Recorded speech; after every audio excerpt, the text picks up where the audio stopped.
Welcome to a gentle journey through the chaotic, brilliant, and endlessly fascinating world of Eric Theodore Cartman.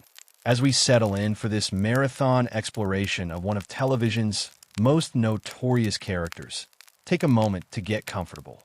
Whether you're studying, winding down for the night, or simply seeking to deepen your appreciation for the animated medium, this collection of Cartman facts will serve as your guide through the labyrinthine mind of South Park's most memorable resident. Eric Cartman stands as perhaps the most complex and controversial character in the history of animated television. Created by Trey Parker and Matt Stone in the late 1990s, Cartman emerged from the snowy streets of a fictional Colorado town to become a cultural phenomenon that transcends the boundaries of animation. He represents something primal and uncomfortable about human nature, the unfiltered ID of childhood, stripped of social conditioning and moral restraints. In Cartman, we see the darkest impulses of humanity presented through the innocent facade of a fourth grader, creating a character that is simultaneously hilarious and deeply unsettling. What makes Cartman particularly fascinating is his role as the show's primary antagonist, while simultaneously being one of its most beloved characters. This paradox speaks to the genius of his creation. Unlike traditional villains who operate from positions of power or supernatural ability, Cartman wields only his wit, his complete lack of moral boundaries, and his uncanny ability to manipulate those around him. He is evil in the most banal sense, petty, selfish, and driven by immediate gratification rather than grand schemes of world domination.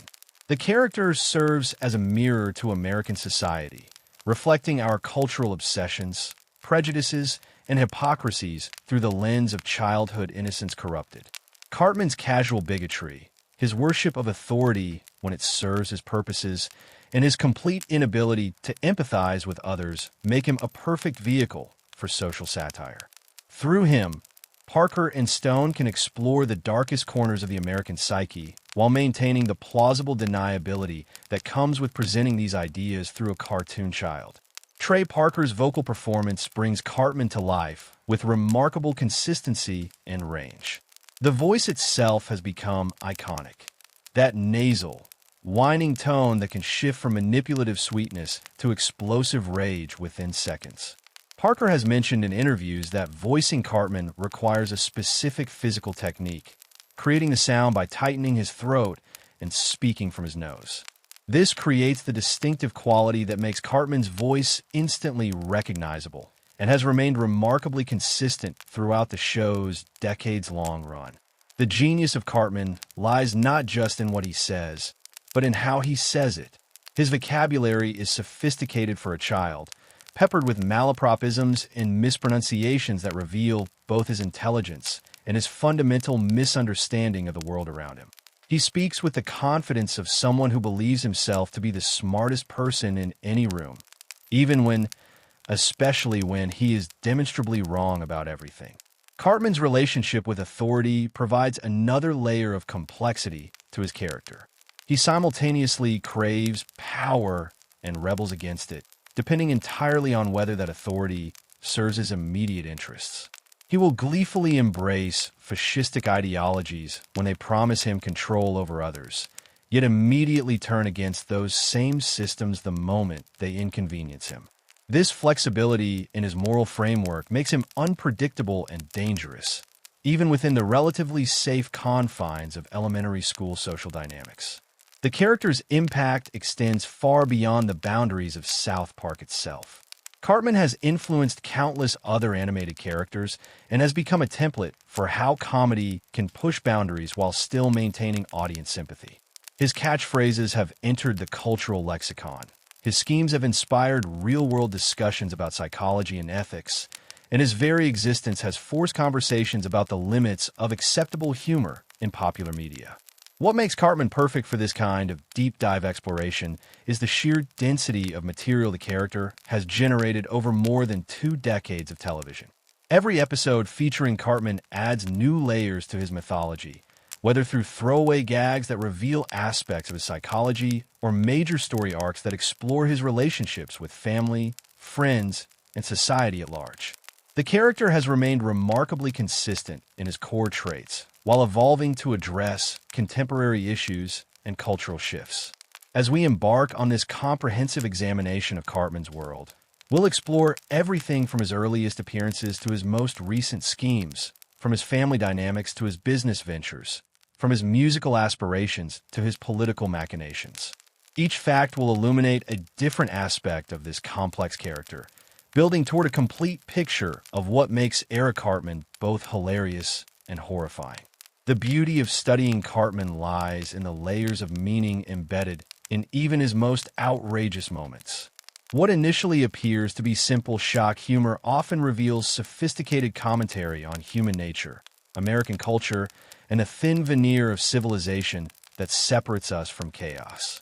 Through Cartman, we can examine our own worst impulses in a safe, controlled environment, laughing at the darkness while recognizing uncomfortable truths about ourselves and our society.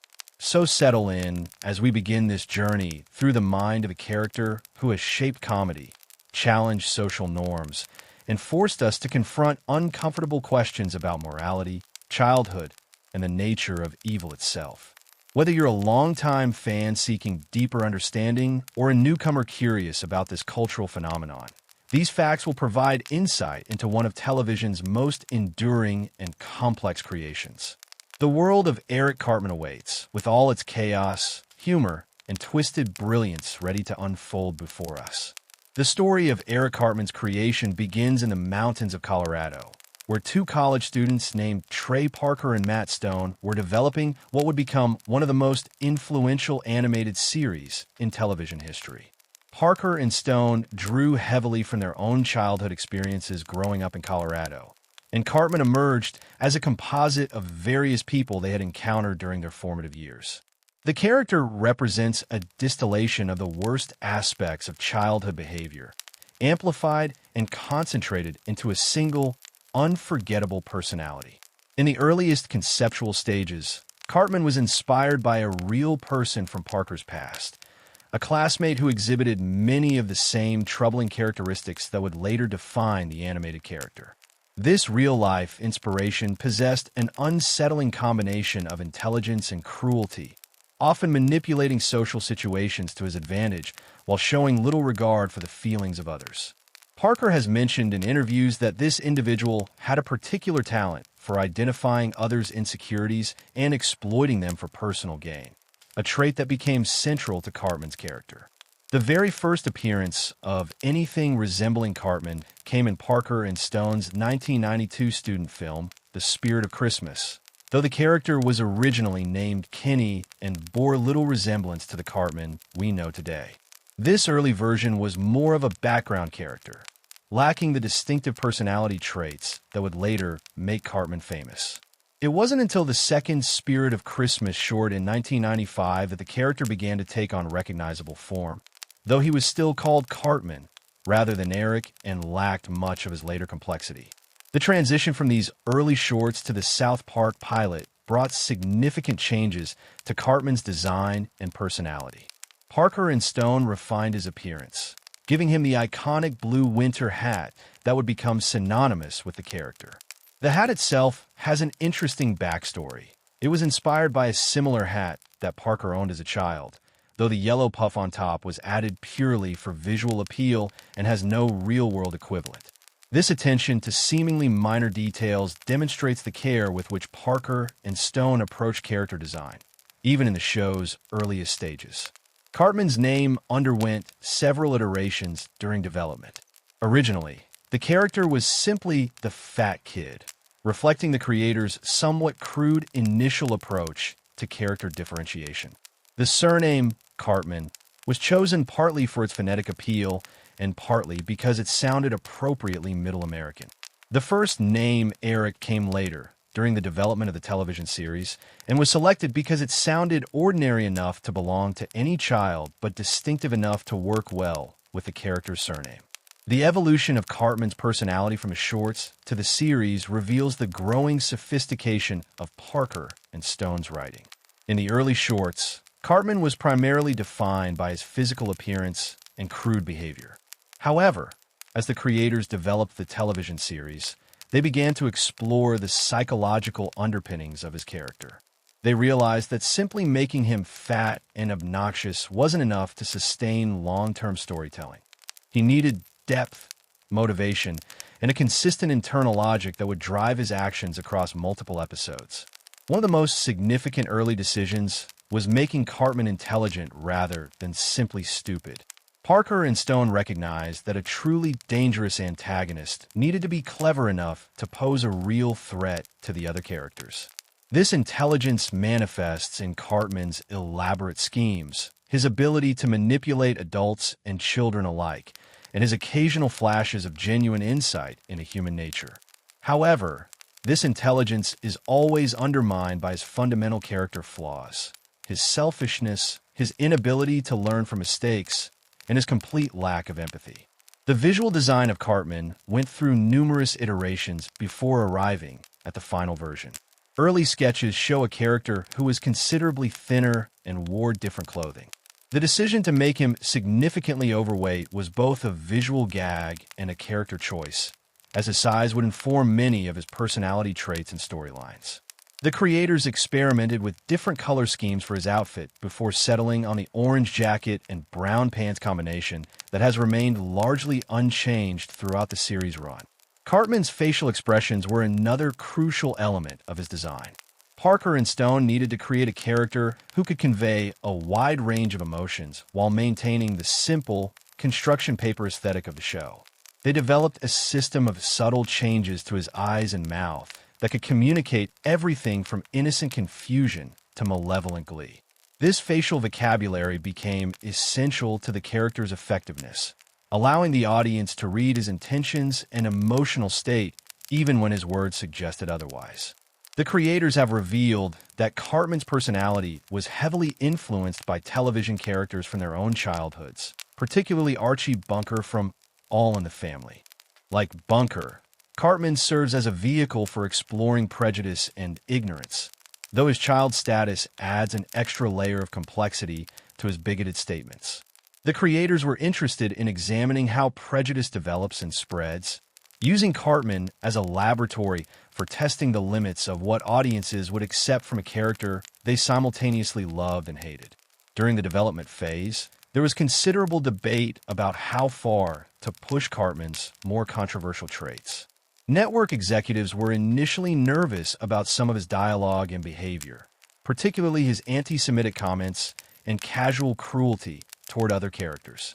Parker and Stone argued that these elements were essential to the character's function as social commentary, and they ultimately won most of these battles, establishing Cartman as one of television's most boundary-pushing characters. The recording process for Cartman's voice was established during the pilot episode and has remained remarkably consistent ever since. Parker developed specific physical techniques for achieving Cartman's distinctive sound, including adjusting his posture and breathing patterns. This attention to vocal consistency helped establish Cartman as a fully realized character rather than simply a collection of jokes and catchphrases. Perhaps most importantly, Parker and Stone made the crucial decision early on that Cartman would never truly learn or grow from his experiences. While other characters in the show occasionally demonstrate personal development, Cartman remains fundamentally unchanged by the consequences of his actions. This stasis became one of his defining characteristics and a source of both comedy and frustration for viewers who watch him repeat the same mistakes episode after episode. The distinctive voice that brings Eric Cartman to life represents one of the most impressive sustained vocal performances in television history. Trey Parker's creation of Cartman's voice involves a complex combination of physical technique, psychological understanding, and remarkable vocal endurance that has remained consistent across more than 300 episodes spanning over 2 decades. The voice itself has become so iconic that it's instantly recognizable to millions of viewers worldwide, transcending language barriers and cultural differences to become a universal symbol of childhood ID unleashed. Parker's approach to voicing Cartman begins with a specific physical preparation that he has refined over years of performance. The voice originates not from the chest or diaphragm, as with normal speech, but from a constricted position in the throat and nasal cavity. Parker achieves this by deliberately tightening his throat muscles while forcing air through his nasal passages, creating the characteristic whiny, pinched quality that defines Cartman's speech. This technique requires considerable physical control and can be exhausting to maintain during long recording sessions. The pitch of Cartman's voice sits in a very specific register that Parker has described as being almost painful to produce. It's higher than Parker's natural speaking voice, but not so high as to sound artificially falsetto. This positioning creates a sense of perpetual strain in the voice, which perfectly mirrors Cartman's psychological state as a character who is constantly pushing against boundaries and demanding attention. The slight breathiness in the voice suggests both childish innocence and underlying menace, depending on the context of what Cartman is saying. One of the most remarkable aspects of Parker's performance is his ability to maintain perfect consistency in Cartman's voice across decades of recording. Voice actors often struggle with character consistency over long periods, as their natural voices change with age and their muscle memory for specific character voices can drift. However, Parker has maintained Cartman's vocal characteristics with almost supernatural precision, ensuring that episodes recorded 20 years apart sound like they could have been recorded on the same day. The emotional range that Parker achieves through Cartman's voice is extraordinary. Within the constraints of the character's specific vocal quality, Parker manages to convey everything from innocent confusion to manipulative cunning to explosive rage. Each emotional state requires subtle adjustments to his technique while maintaining the core characteristics that make the voice recognizably Cartman's. When Cartman is being manipulative, Parker adds a slight sweetness to the voice, making it more nasal and childlike. When Cartman is angry, the voice becomes more guttural and strained, suggesting barely contained violence. Parker has developed specific vocal techniques for Cartman's most memorable moments. The character's singing voice, for instance, requires different positioning and breath control than a speaking voice. Songs like Kyle's Mom's a Bitch and Come Sail Away showcase Parker's ability to maintain Cartman's vocal characteristics while actually carrying a tune. This is more challenging than it might appear, as singing typically requires open throat positioning and good breath support, both of which are antithetical to the constricted technique used for Cartman's speaking voice. The physical toll of voicing Cartman has been significant for Parker over the years. The unnatural positioning required to produce the voice can cause throat strain and vocal fatigue, particularly during recording sessions for Cartman-heavy episodes. Parker has had to develop warm-up routines and recovery techniques to protect his vocal health while maintaining the demanding performance schedule that television production requires. He has mentioned in interviews that certain types of Cartman dialogue, particularly when the character is screaming or extremely agitated, can leave him hoarse for days. Parker's approach to Cartman's dialogue delivery reveals deep understanding of the character's psychology. Cartman rarely speaks in a straightforward manner. Instead, he employs various manipulative techniques that Parker conveys through vocal inflection. When Cartman is lying, which is often, Parker adds a slight upturn to the end of sentences, creating a questioning quality that suggests uncertainty even as Cartman presents information as fact.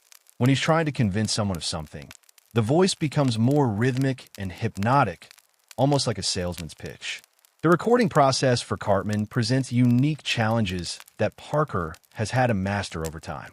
Unlike live-action performance, voice acting requires actors to convey all emotional and physical information through vocal performance alone.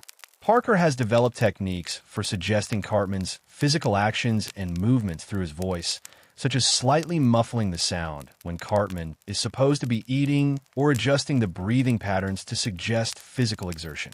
Parker's performance choices for Cartman often go against conventional voice acting wisdom.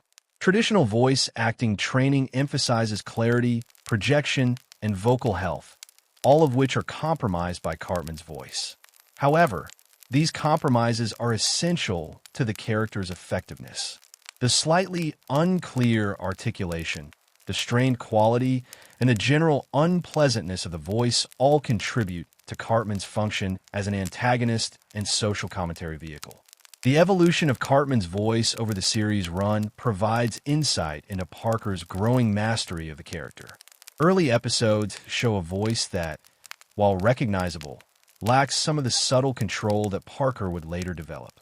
As the series progressed, Parker became increasingly skilled at using minute vocal adjustments to convey complex emotional states and psychological subtleties. This evolution parallels the character's development from simple antagonist to complex anti-hero. Parker has revealed that certain types of Cartman dialogue are more challenging than others. Emotional scenes, particularly those requiring vulnerability or genuine sadness, push against the natural limitations of Cartman's voice. The voice was designed to convey selfishness and manipulation, so moments when Cartman shows genuine emotion require Parker to find new ways to work within the character's vocal constraints while still accessing authentic feeling. The technical aspects of recording Cartman's voice have evolved alongside television production technology. Early episodes were recorded using simpler equipment that captured some of the natural harshness of Parker's vocal technique. As recording technology improved, Parker had to adjust his performance to ensure that Cartman's voice maintained its distinctive edge while taking advantage of clearer, more sophisticated recording capabilities. Perhaps most impressively, Parker has managed to keep Cartman's voice fresh and engaging despite performing it thousands of times. Each line reading feels spontaneous and character-appropriate, never falling into the mechanical repetition that can plague long-running voice performances.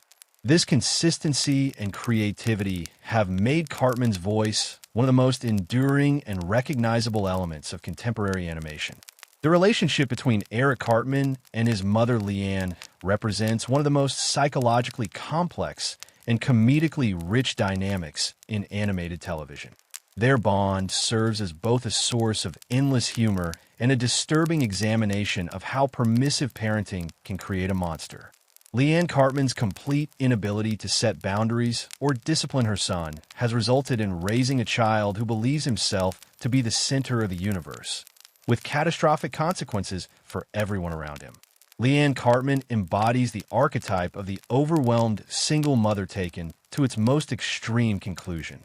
Her approach to parenting can best be described as unconditional enablement, where Eric's every whim is not only accommodated but actively encouraged. When Eric demands something, no matter how unreasonable or expensive, Leanne's typical response is immediate capitulation accompanied by baby talk and pet names. This pattern has taught Eric that manipulation and emotional blackmail are effective tools for getting what he wants, lessons he applies to all his relationships. The psychological foundation of their relationship was established early in Eric's life and has remained remarkably consistent throughout the series. Leanne treats Eric less like a child who needs guidance and structure and more like a demanding romantic partner who must be placated at all costs. She speaks to him in the same cooing, submissive tone that might be used with an abusive boyfriend, complete with apologetic explanations when she cannot immediately fulfill his demands. This dynamic has created a household where the child holds all the power while the adult scrambles to maintain his approval. Eric's manipulation of his mother has evolved into a sophisticated art form over the years. He instinctively knows exactly which emotional buttons to push to get what he wants from her. When simple demands fail, he escalates to tears, threats of running away, or claims that he's being victimized by forces beyond his control. Leanne's response is always the same: immediate comfort followed by promises to fix whatever Eric claims is wrong. This pattern has taught Eric that playing the victim is often more effective than honest communication. The financial implications of Leanne's parenting style provide a constant source of both comedy and concern. Despite apparently working as a real estate agent, Leanne somehow manages to fund Eric's increasingly expensive schemes and demands. Whether he wants his own theme park, elaborate costumes for his various personas, or expensive electronic equipment, Leanne finds a way to provide it. The show has never fully explained how she manages to afford Eric's lifestyle, though various episodes have hinted at additional sources of income that Leanne keeps private.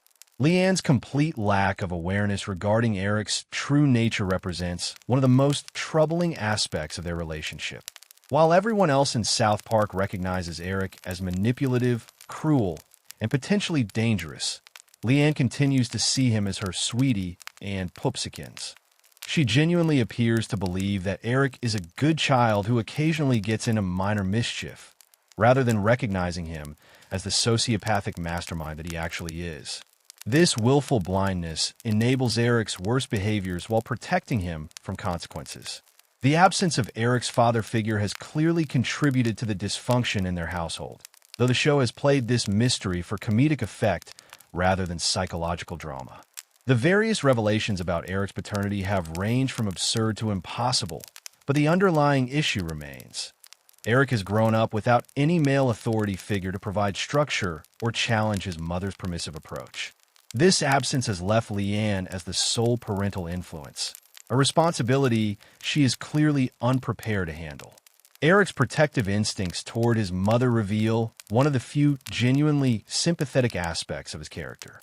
While he manipulates and exploits her constantly, he becomes genuinely enraged when others threaten or insult her. This protective behavior suggests that Eric does possess some capacity for love and loyalty, even if these emotions are expressed in characteristically twisted ways. His fury at Kyle's mother for trying to ban Terrence and Philip, which he perceived as an attack on his mother's authority, demonstrates this protective streak. The codependent nature of their relationship becomes most apparent during episodes where they're separated or when their dynamic is threatened by outside forces. Neither Eric nor Leanne seems capable of functioning independently for extended periods. Eric becomes lost without his mother's constant validation and support, while Leanne appears genuinely confused when forced to make parenting decisions without Eric's input. This mutual dependence has created a closed system that resists outside influence or change. Leanne's dating life provides another window into the dysfunction of their household. Her romantic relationships are invariably brief and unsuccessful, often ending when her potential partners encounter Eric and his demands for attention. Eric views any romantic interest in his mother as a direct threat to his position as the most important person in her life. He systematically sabotages her relationships through manipulation, tantrums, and direct confrontation, ensuring that he remains her primary focus. The evolution of their relationship throughout the series shows remarkable consistency despite the many changes in Eric's schemes and interests. While Eric's external focus may shift from episode to episode, his fundamental approach to managing his mother remains constant. He has trained her so thoroughly that she anticipates his needs and responds to his moods without conscious thought. This level of conditioning represents a complete reversal of the normal parent-child power dynamic. The comic timing between Eric and Leanne has become one of the show's most reliable sources of humor. Their conversations follow predictable patterns that the audience learns to anticipate, creating comedy through the reliability of Leanne's responses to Eric's increasingly outrageous demands. The humor comes not from surprise, but from recognition. The audience knows exactly how these interactions will play out, which makes them both funny and disturbing. Perhaps most troubling is the implication that this dynamic will continue indefinitely. Unlike other problematic behaviors that children typically outgrow, Eric's manipulation of his mother has only become more sophisticated with age. There is no indication that either participant recognizes the dysfunction in their relationship, suggesting that Eric will enter adulthood with completely unrealistic expectations about how relationships should function.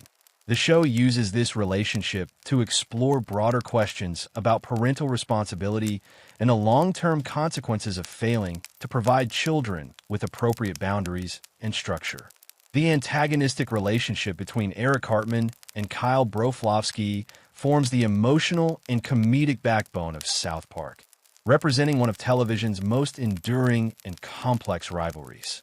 Their conflict transcends simple childhood bullying to become a sophisticated exploration of prejudice, ideology, and the psychology of hatred.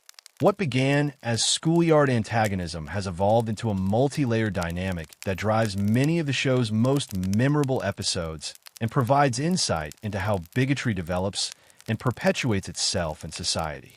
At its core, the Cartman-Kyle rivalry represents a clash between two fundamentally incompatible worldviews. Kyle embodies moral reasoning, social justice, and intellectual honesty, while Cartman represents selfishness, prejudice, and the willing embrace of ignorance when it serves his purposes. This philosophical opposition creates constant friction between them, as Kyle's attempts to do the right thing invariably conflict with Cartman's schemes to benefit himself at others' expense. Their arguments often escalate beyond personal disagreement to become debates about the nature of morality itself. Cartman's anti-Semitism, primarily directed at Kyle and his family, serves as both a character trait and a vehicle for social commentary. His casual deployment of anti-Semitic stereotypes and conspiracy theories reflects the banality of everyday prejudice, showing how bigotry can become normalized through repetition and social acceptance. The show uses Cartman's anti-Semitism to explore how prejudice is learned, maintained, and passed down through generations, with Cartman serving as a case study in how hatred can become integral to someone's identity. The psychological underpinnings of their rivalry reveal fascinating insights into both characters. For Cartman, Kyle represents everything he secretly fears about himself. Kyle is genuinely intelligent, where Cartman only pretends to be. Kyle has strong moral convictions where Cartman has none, and Kyle earns respect through his actions while Cartman demands it through manipulation. This creates a deep-seated insecurity in Cartman that manifests as obsessive hatred and elaborate revenge, schemes designed to prove his superiority over Kyle. Kyle's response to Cartman's antagonism has evolved throughout the series, showing remarkable character development. Initially, Kyle would respond to Cartman's provocations with anger and attempts at logical reasoning. Over time, he has learned to recognize Cartman's manipulation tactics and has developed more sophisticated strategies for dealing with them. However, Kyle's fundamental decency prevents him from truly matching Cartman's cruelty, which often leaves him at a disadvantage in their conflicts.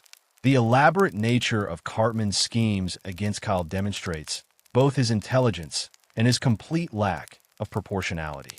Minor slights or perceived insults can trigger months-long revenge plots involving multiple innocent victims and increasingly complex deceptions. The Scott Tenorman Must Die episode, while not directly targeting Kyle, showcases the kind of methodical, patient evil that Cartman is capable of when sufficiently motivated. His schemes against Kyle follow similar patterns of escalation and misdirection, often causing collateral damage that far exceeds any initial offense. Their rivalry often serves as a microcosm for larger social and political conflicts.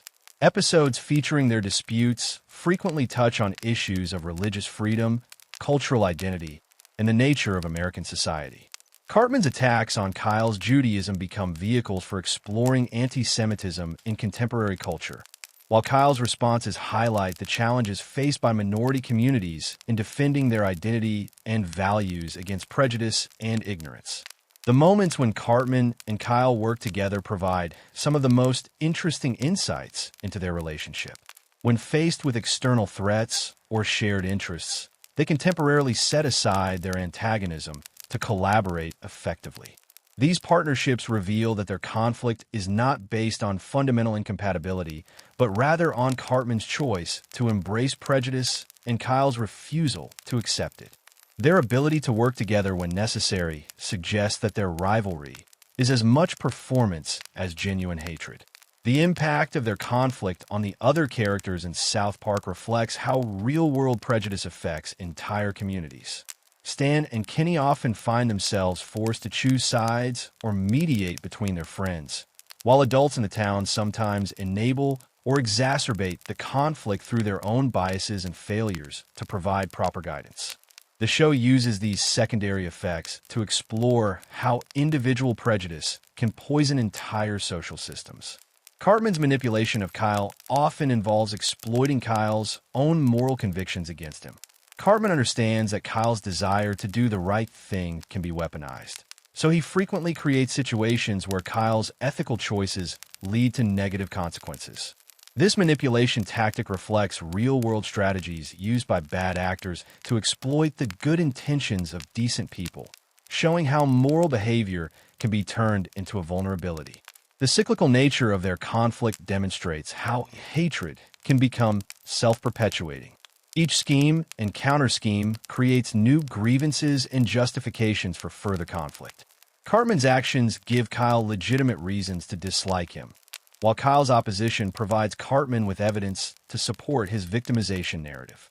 This cycle continues indefinitely because neither character is willing or able to break it. Kyle cannot compromise his principles, and Cartman has no incentive to change his behavior. The show's treatment of their rivalry has evolved to reflect changing social attitudes toward prejudice and bullying. Early episodes often played their conflicts for simple laughs, but later seasons have explored the psychological damage that such persistent antagonism can cause.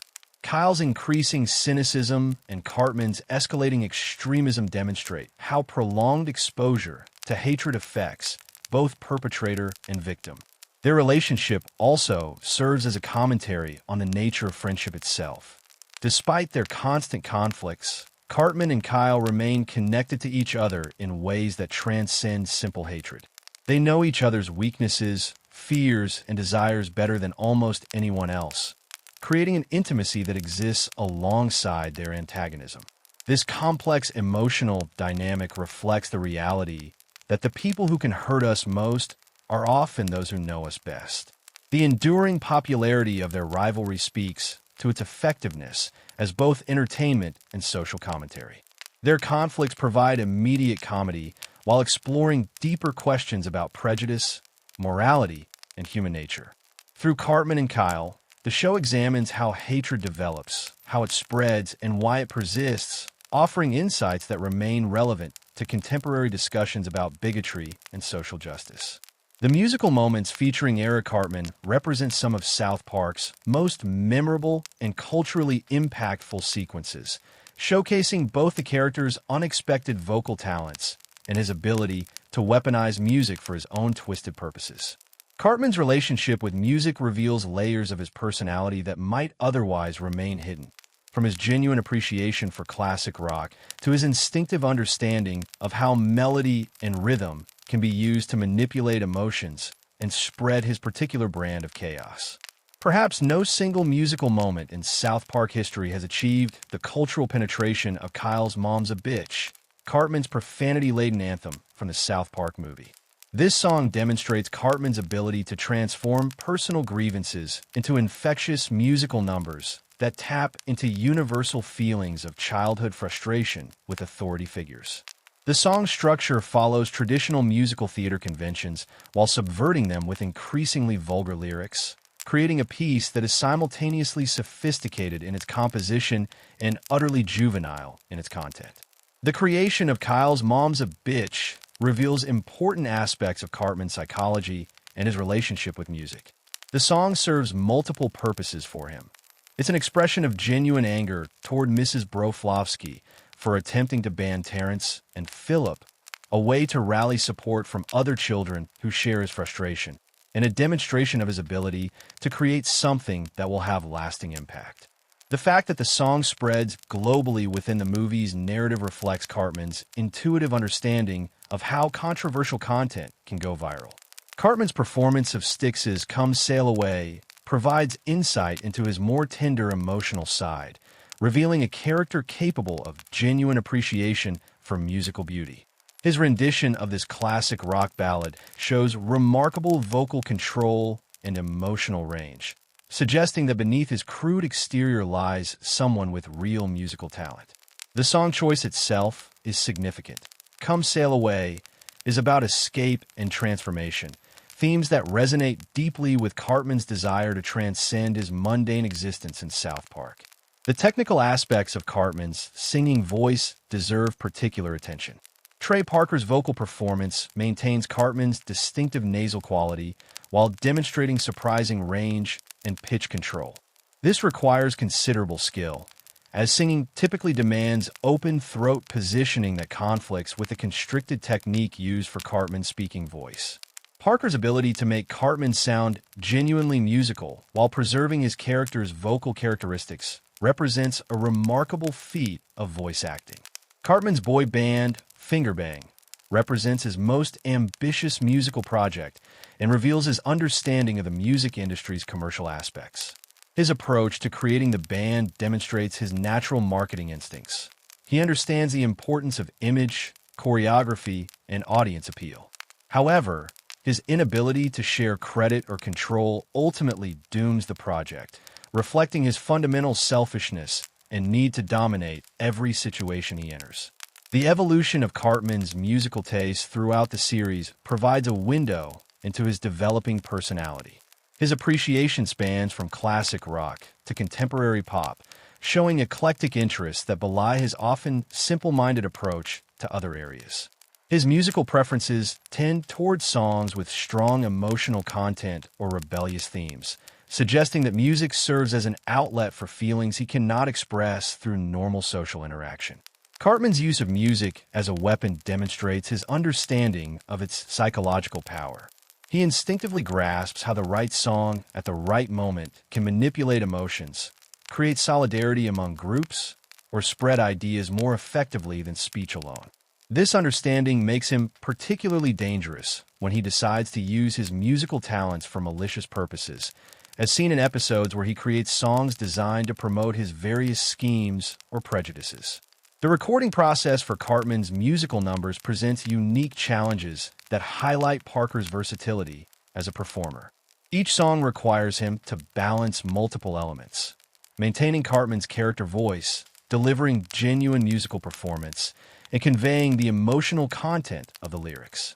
The success of these musical moments depends on Parker's ability to make audiences believe that this crude, manipulative child is capable of creating genuinely moving music. Cartman's musical collaborations with other characters reveal different aspects of his personality and his relationships. When performing with the other boys, he often takes on a leadership role that brings out both his best and worst qualities.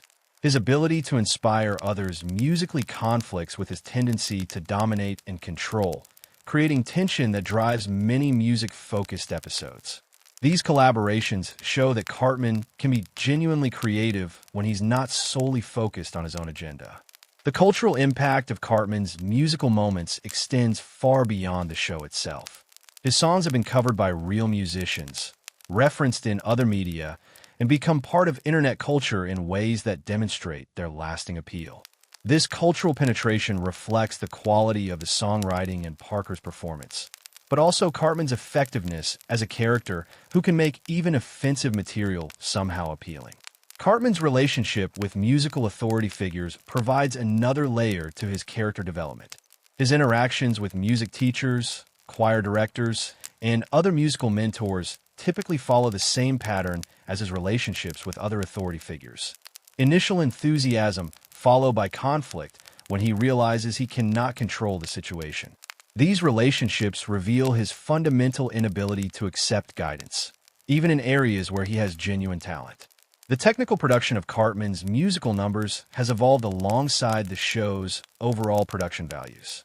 Early musical moments were relatively simple, but later episodes feature increasingly sophisticated arrangements and production techniques.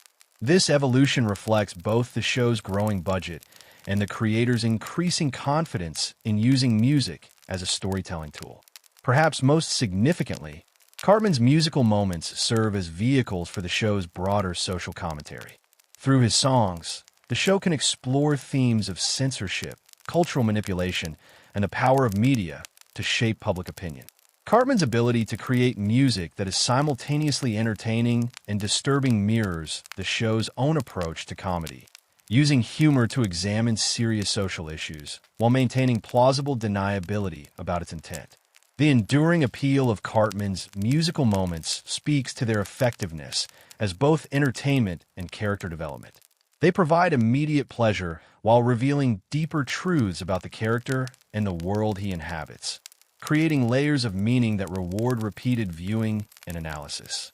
Eric Cartman's numerous entrepreneurial ventures throughout South Park's run reveal a character with an intuitive understanding of capitalism's mechanics combined with a complete disregard for its ethical foundations.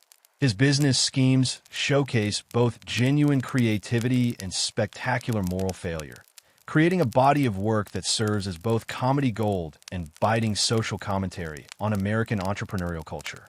Each venture demonstrates Cartman's ability to identify market opportunities while simultaneously highlighting his fundamental misunderstanding of sustainable business practices and human decency. The psychology behind Cartman's entrepreneurial drive stems from his deep-seated need for control and recognition. Traditional employment requires following someone else's rules and accepting limitations on personal authority, concepts that are anathema to Cartman's worldview.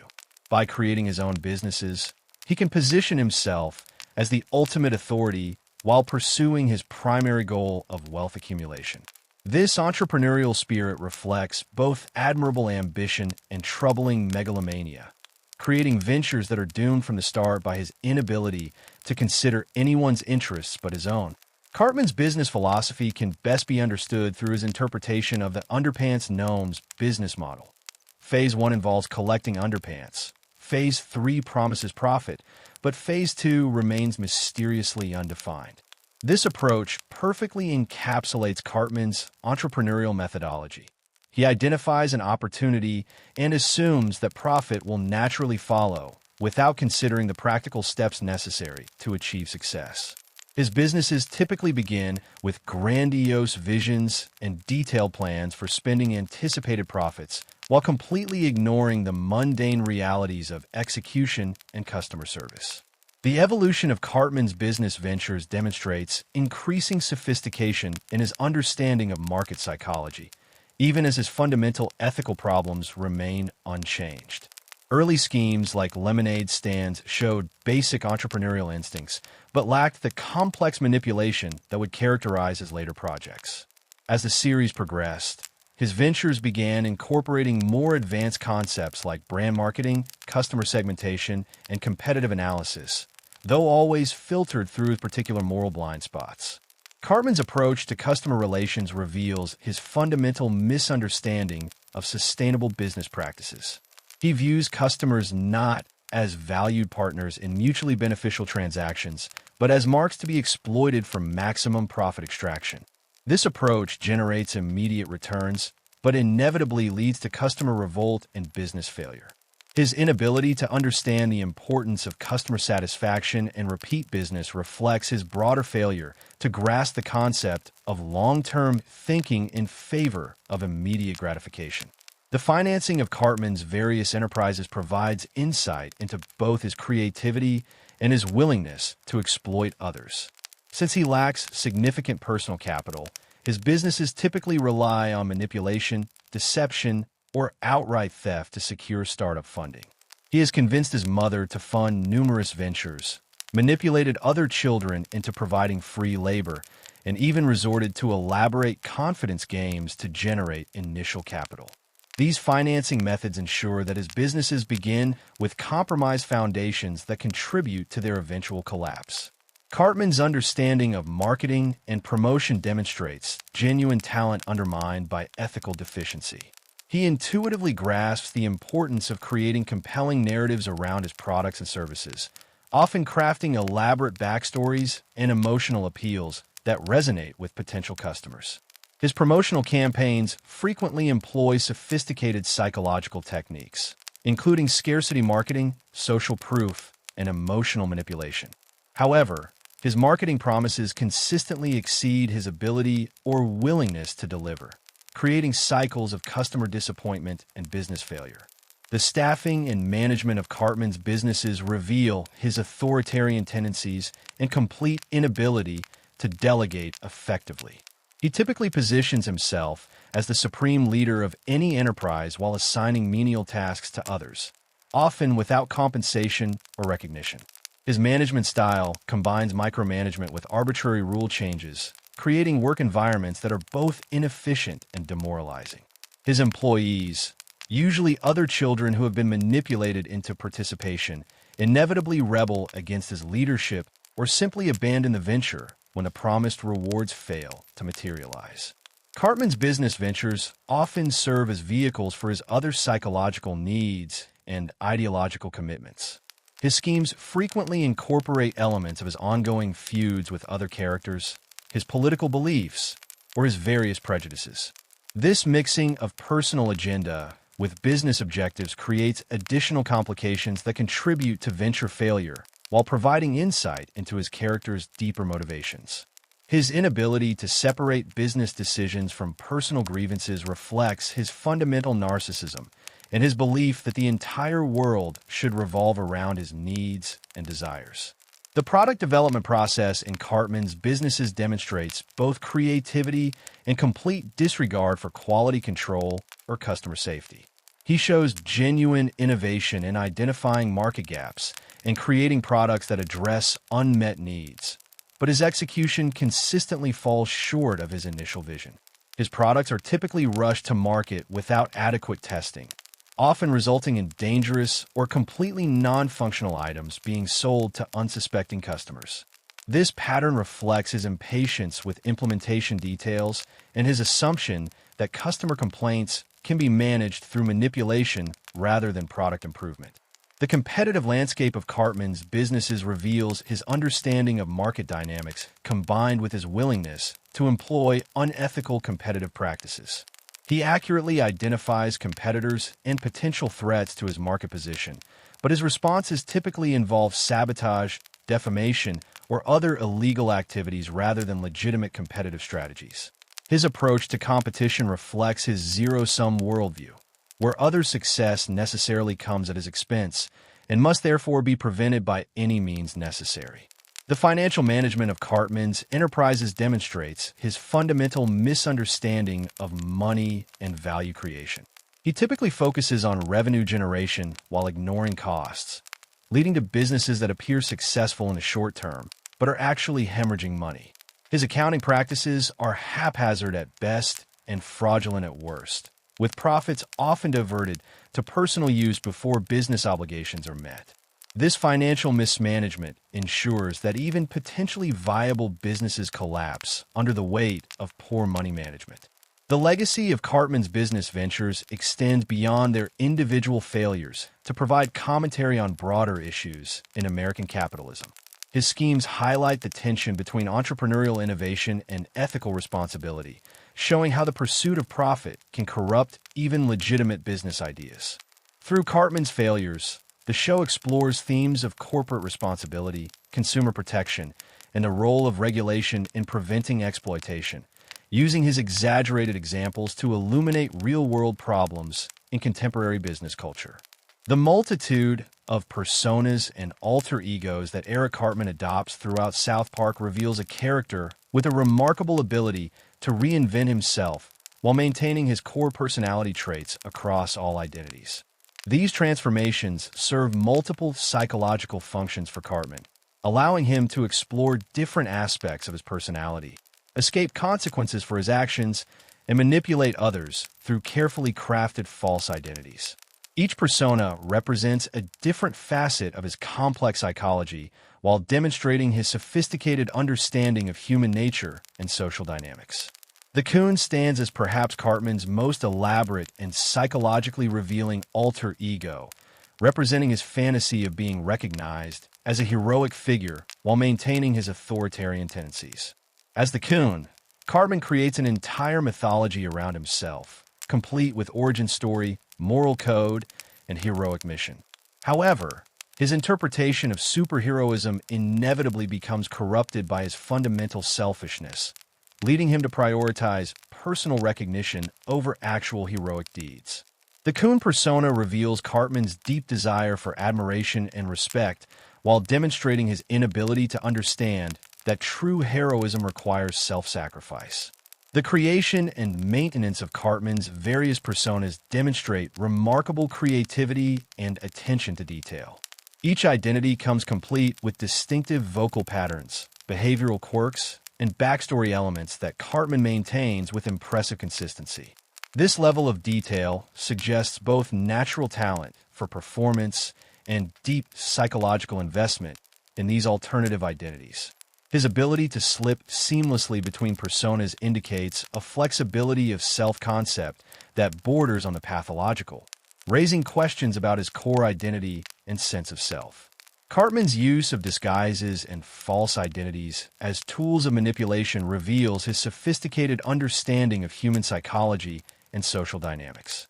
He instinctively grasps how different appearances and personas can trigger different responses from his targets, allowing him to exploit their preconceptions and biases. His success in these deceptions often depends on his ability to identify what others want to see and then present himself as the embodiment of those desires. This manipulative skill demonstrates both intelligence and moral flexibility that makes him particularly dangerous. The psychological motivations behind Cartman's persona adoption reflect his deep-seated insecurities and his attempts to escape the limitations of his actual identity. As Eric Cartman, he is widely recognized as selfish, manipulative, and untrustworthy, which limits his ability to achieve his goals through straightforward means. By adopting alternative identities, he can temporarily escape these negative associations and approach situations with a clean slate. This pattern suggests that he is at least partially aware of his reputation and its impact on his effectiveness. The evolution of Cartman's personas throughout the series shows increasing sophistication in both their construction and implementation. Early disguises were often simple costume changes with minimal character development, but later personas involve complex psychological profiles and sustained performance over extended periods.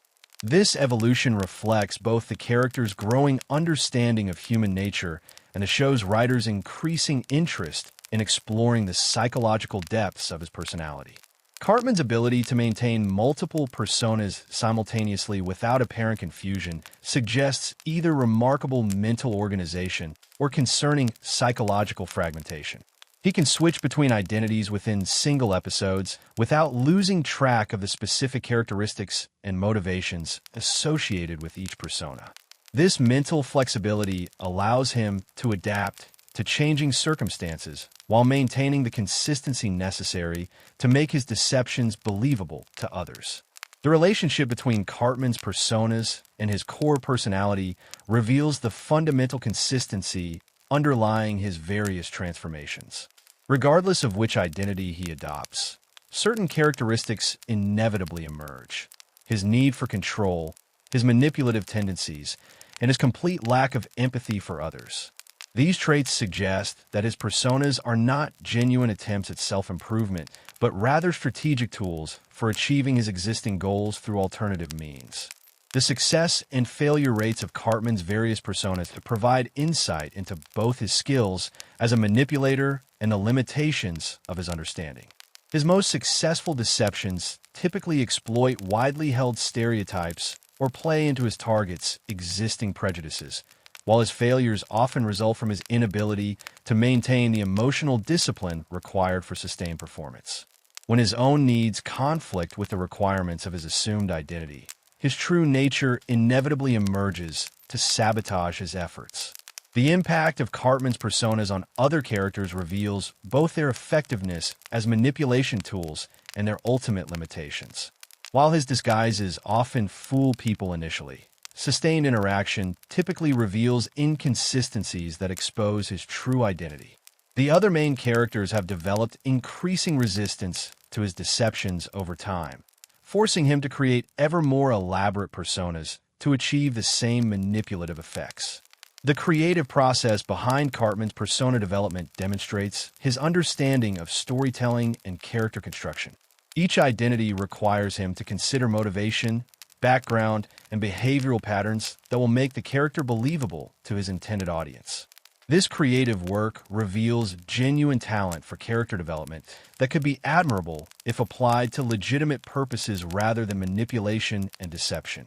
The psychological toll of maintaining multiple personas remains unclear, as Cartman rarely shows signs of confusion or identity crisis despite his frequent transformations. This apparent ease with identity shifting could indicate either remarkable psychological resilience or concerning detachment from any stable sense of self. The lack of apparent psychological consequences suggests that he views identity as purely instrumental rather than as a fundamental aspect of personal authenticity. The social commentary embedded in Cartman's persona adoption reflects broader themes about identity, authenticity, and self-presentation in contemporary society. His ability to successfully deceive others through costume and performance highlights the superficial nature of many social interactions and the extent to which people rely on visual and behavioral cues to make judgments about others. Through Cartman's deceptions, the show explores questions about the nature of identity and the relationship between external presentation and internal reality. The long-term consequences of Cartman's persona adoption extend beyond immediate manipulation goals to shape his understanding of relationships and social interaction. His success in deceiving others through false identities reinforces his belief that authenticity is unnecessary and that relationships are primarily transactional. This perspective contributes to his inability to form genuine connections with others and his tendency to view all social interaction as opportunities for exploitation rather than mutual benefit. Eric Cartman's relationship with food transcends simple gluttony to become a complex psychological and social phenomenon that reveals fundamental aspects of his character, while serving as a vehicle for some of South Park's most memorable and disturbing storylines.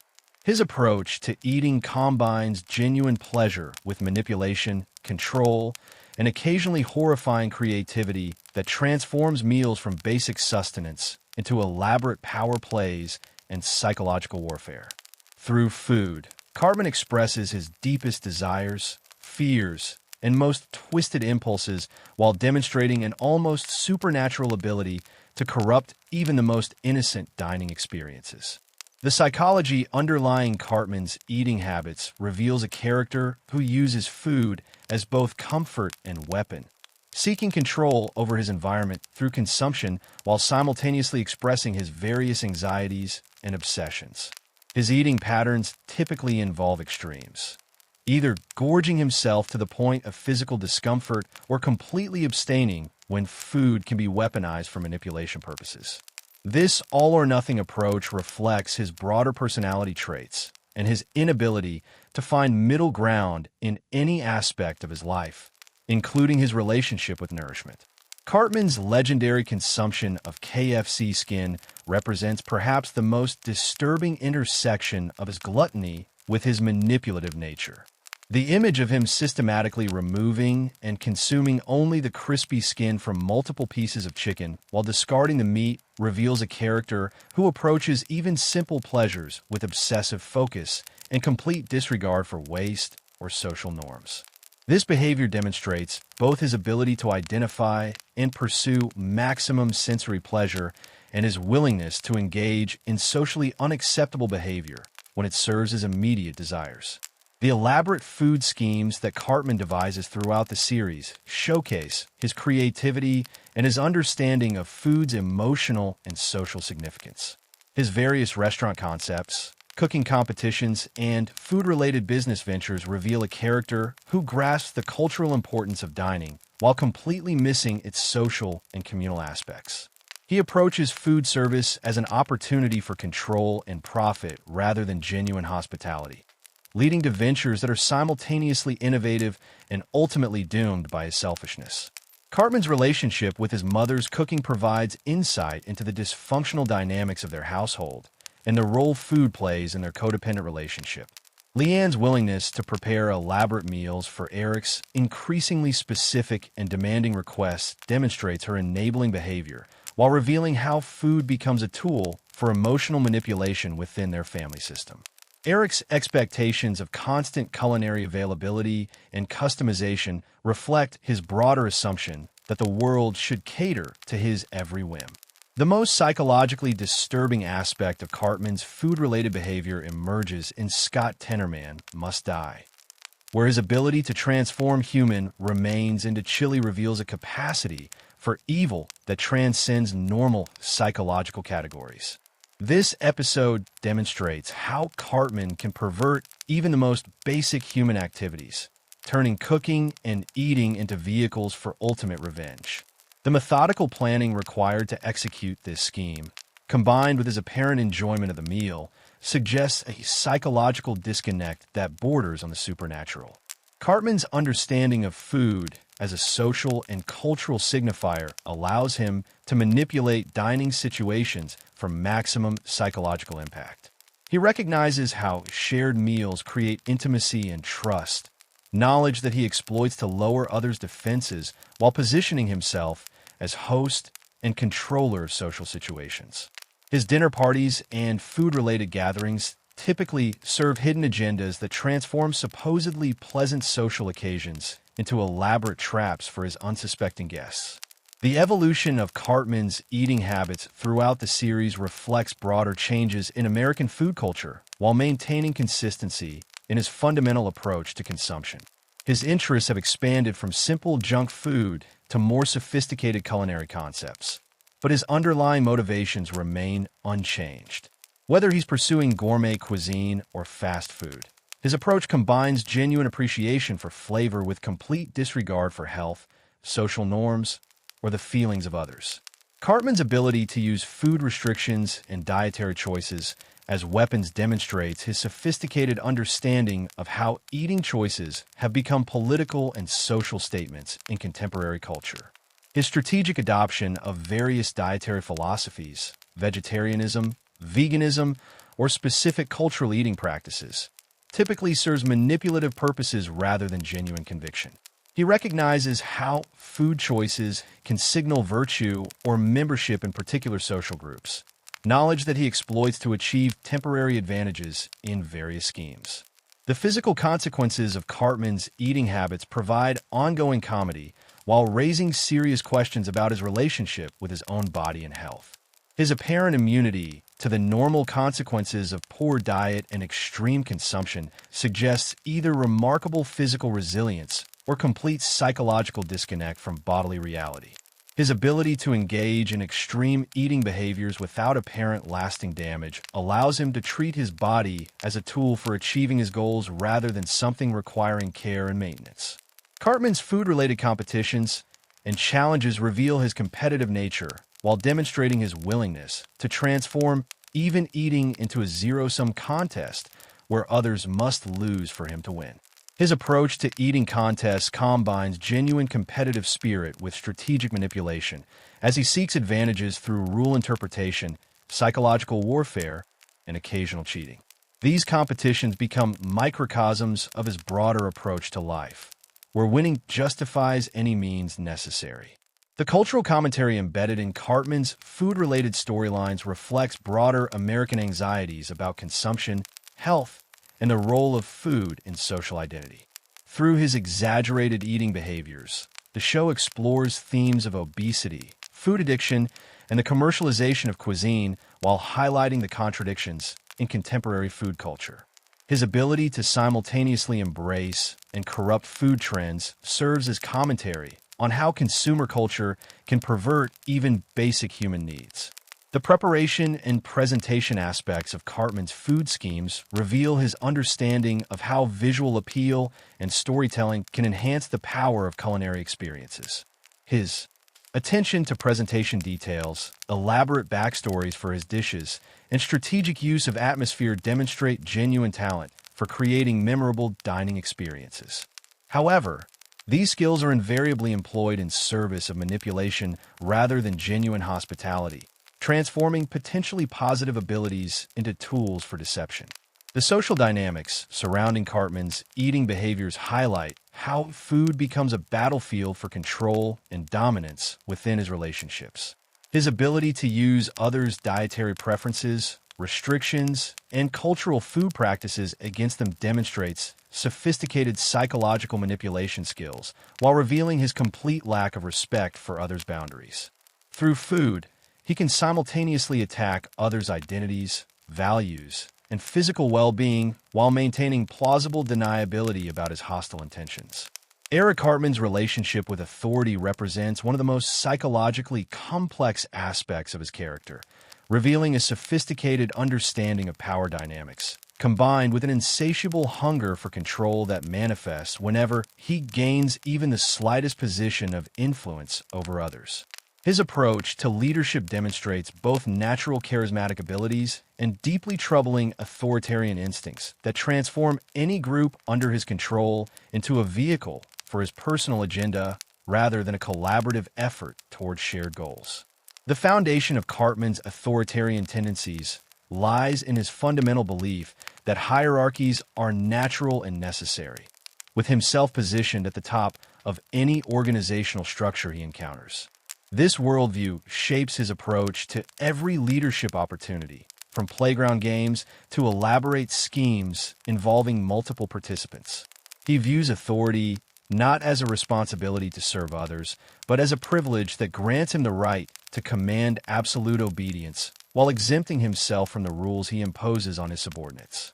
Cartman's natural charisma emerges most clearly during his initial assumption of leadership roles, when his enthusiasm and apparent confidence can genuinely inspire others to follow his direction.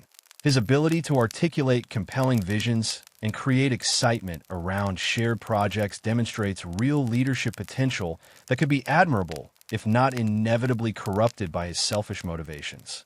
This initial charismatic appeal often masks his true intentions, allowing him to establish control before his followers realize the extent of his self-serving agenda. The evolution of Cartman's leadership style follows predictable patterns that reflect his psychological limitations and moral deficiencies. Initial enthusiasm and democratic rhetoric gradually give way to increasingly authoritarian demands as he consolidates power and eliminates potential challenges to his authority.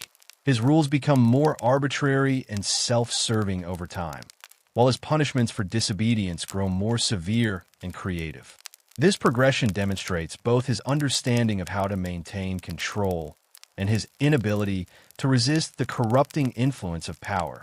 Cartman's approach to crowd control and manipulation reveals sophisticated psychological insights that he applies instinctively rather than through conscious study. He understands how to exploit group dynamics, peer pressure, and individual insecurities to maintain loyalty and suppress dissent. His ability to identify potential leaders within his groups and neutralize them through isolation, ridicule, or strategic rewards demonstrates a natural understanding of organizational psychology that could be valuable in legitimate contexts. The parallels between Cartman's behavior and historical authoritarian figures provide both comedy and social commentary, highlighting how ordinary individuals can adopt totalitarian methods when given sufficient power and freedom from oversight. His casual embrace of propaganda techniques, scapegoating, and collective punishment reflects broader patterns of authoritarian control while maintaining the absurdist context of elementary school social dynamics. These parallels serve as warnings about how easily democratic institutions can be subverted by individuals who prioritize personal power over collective welfare.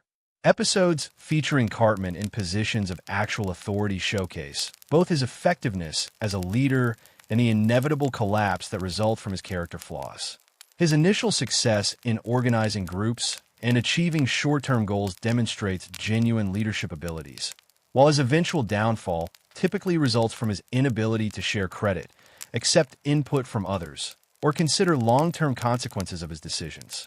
These storylines follow classical patterns of rise and fall that reflect both individual character limitations and broader themes about power and corruption. The response of other characters to Cartman's authority reveals important insights into group psychology and the conditions that enable authoritarian control.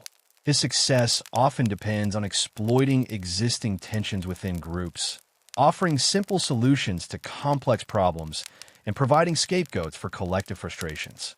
The willingness of otherwise reasonable characters to follow his leadership demonstrates how authority can emerge from charisma and confidence rather than competence or moral legitimacy. Cartman's understanding of institutional power structures allows him to manipulate existing systems rather than creating entirely new ones, showing strategic thinking that extends beyond simple domination fantasies. His ability to work within school hierarchies, community organizations, and even legal systems demonstrates sophisticated understanding of how legitimate authority functions and how it can be corrupted from within. This institutional manipulation often proves more effective than direct confrontation, allowing him to achieve his goals while maintaining plausible legitimacy. The psychological rewards that Cartman derives from authority extend beyond simple power satisfaction to include validation of his superiority complex and confirmation of his worldview about human nature. His leadership roles provide evidence that he can indeed control others and achieve his goals through manipulation and force, reinforcing his belief that might makes right and that moral considerations are merely obstacles to effective leadership. This psychological reinforcement makes his authoritarian tendencies increasingly entrenched over time. Cartman's delegation style reveals his fundamental inability to trust others or share genuine authority, leading to leadership approaches that combine micromanagement with arbitrary rule changes. His subordinates typically receive detailed instructions for minor tasks while being excluded from any meaningful decision-making processes. This approach creates inefficient organizations that depend entirely on his personal involvement while generating resentment among followers who recognize their lack of genuine agency. The ideological framework that Cartman constructs around his leadership positions demonstrates his understanding of how authority requires legitimizing narratives to maintain long-term stability. His ability to create compelling justifications for his rules and decisions shows sophisticated propaganda instincts, while his adaptation of existing ideological frameworks to serve his purposes reveals strategic thinking about how ideas can be weaponized for personal gain. These ideological constructions often contain internal contradictions that reflect his opportunistic rather than principled approach to leadership. The enforcement mechanisms that Cartman employs to maintain authority range from psychological manipulation to elaborate punishment systems that demonstrate both creativity and cruelty. His understanding of how to use shame, isolation, and fear as control tools reveals sophisticated insights into human psychology, while his willingness to escalate punishments shows the absence of moral constraints that typically limit authority figures. These enforcement strategies often prove effective in the short term, while generating the resentment that eventually leads to his downfall. The long-term consequences of Cartman's leadership experiences contribute to his growing confidence in his ability to manipulate and control others, reinforcing patterns of behavior that become increasingly dangerous as he matures. Each successful exercise of authority provides evidence for his belief in his natural superiority and his right to command others, while failures are typically attributed to external factors rather than personal shortcomings. This psychological pattern suggests that his authoritarian tendencies will likely intensify rather than diminish over time, making him an increasingly dangerous presence in any community he inhabits. Eric Cartman's approach to romantic relationships reveals perhaps the most disturbing aspects of his psychology, demonstrating how his fundamental inability to empathize with others extends to intimate connections and transforms what should be expressions of affection into elaborate exercises in manipulation and control. His romantic pursuits consistently follow patterns that prioritize his own gratification while completely disregarding the autonomy, feelings, and well-being of his targets, creating relationships that function more as psychological experiments than genuine emotional connections. The foundation of Cartman's romantic psychology rests on his conviction that relationships exist primarily to serve his needs and validate his sense of superiority. He approaches potential romantic partners not as equal participants in mutual emotional exchange, but as prizes to be won, possessions to be acquired, or projects to be completed. This transactional view of romance prevents him from understanding the reciprocal nature of healthy relationships, while creating dynamics that inevitably lead to manipulation, obsession, and eventual relationship failure. Cartman's courtship strategies reveal sophisticated understanding of psychological manipulation combined with complete ignorance of genuine romantic connection. His pursuit techniques typically involve identifying his target's vulnerabilities, insecurities, or unmet emotional needs, then positioning himself as the solution to these problems through carefully crafted personas and elaborate deceptions. This strategic approach demonstrates intelligence and planning ability, while highlighting his fundamental inability to conceive of relationships based on mutual respect and authentic emotional connection. The evolution of Cartman's romantic interest throughout the series shows concerning patterns of escalation in both the intensity of his pursuits and the extremity of his methods. Early crushes involved relatively innocent, if misguided, attempts at courtship, but later romantic obsessions incorporate increasingly sophisticated manipulation, stalking behaviors, and complete disregard for his target's expressed preferences. This escalation suggests that each romantic failure reinforces his belief that more extreme measures are necessary to achieve his goals. Cartman's inability to accept romantic rejection represents one of his most psychologically disturbing characteristics, revealing how his narcissistic worldview prevents him from acknowledging that others have the right to choose their own romantic partners. When faced with rejection, he typically responds with escalating attempts to override his target's autonomy through manipulation, coercion, or elaborate schemes designed to force compliance. His refusal to accept no as a legitimate response demonstrates his fundamental disrespect for others' agency and his belief that persistence and manipulation can overcome any obstacle. The fantasy elements that Cartman incorporates into his romantic pursuits reveal both his creativity and his disconnection from reality, as he constructs elaborate scenarios that exist primarily in his imagination, while expecting others to participate in these constructed realities. His romantic fantasies typically cast him as the hero or romantic lead in dramatic narratives that bear little resemblance to actual relationship dynamics. These fantasies serve both as escape from the reality of his romantic failures and as blueprints for increasingly unrealistic expectations about how relationships should function. Cartman's jealousy and possessiveness emerge even in relationships that exist primarily in his imagination, demonstrating how his need for control extends to people who have never agreed to be romantically involved with him. His monitoring of his romantic target's interactions with others reveals stalking behaviors masked as romantic interest, while his attempts to sabotage their other relationships show how his possessiveness can become actively harmful to his target's social connections and emotional well-being. The manipulation tactics that Cartman employs in romantic contexts demonstrate his understanding of emotional vulnerability while highlighting his willingness to exploit others' feelings for personal gain. His techniques include love bombing, where he overwhelms targets with excessive attention and gifts, followed by emotional withdrawal designed to create dependency and insecurity.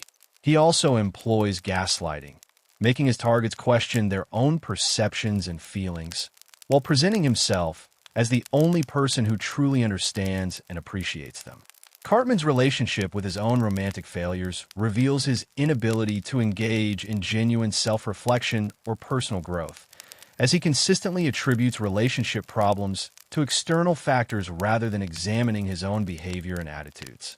His post-breakup or post-rejection narratives typically cast him as the victim of others' inability to appreciate his superior qualities, while portraying his targets as either confused about their own feelings or influenced by malicious outside forces. This external attribution pattern prevents him from learning from romantic failures and ensures that he continues repeating the same problematic patterns. The impact of Cartman's romantic pursuits on his targets extends beyond simple annoyance to create genuine psychological distress and social disruption. His inability to respect boundaries creates situations where his targets must constantly defend their autonomy while managing the social complications that arise from his public romantic campaigns. The stress and embarrassment created by his unwanted attention can damage his target's other relationships and force them into defensive positions that limit their social freedom and emotional well-being. Cartman's use of social media and technology in romantic contexts demonstrates how he adapts traditional stalking and manipulation behaviors to contemporary communication platforms. His digital romantic campaigns often involve creating fake profiles, monitoring his target's online activities, and using technology to circumvent boundaries that his targets attempt to establish. These technological tools amplify his ability to intrude into his targets' lives while providing new avenues for manipulation and control. The group dynamics surrounding Cartman's romantic pursuits reveal how his behavior affects not only his direct targets, but entire social networks that become unwilling participants in his romantic schemes. Friends and family members of his targets often find themselves pressured to intervene, provide information, or facilitate his access to his romantic interests. These secondary effects demonstrate how his romantic obsessions can destabilize entire social communities while forcing others to manage the consequences of his inappropriate behavior. The psychological development implications of Cartman's romantic patterns suggest deeply concerning trajectories for his future relationships and social interactions.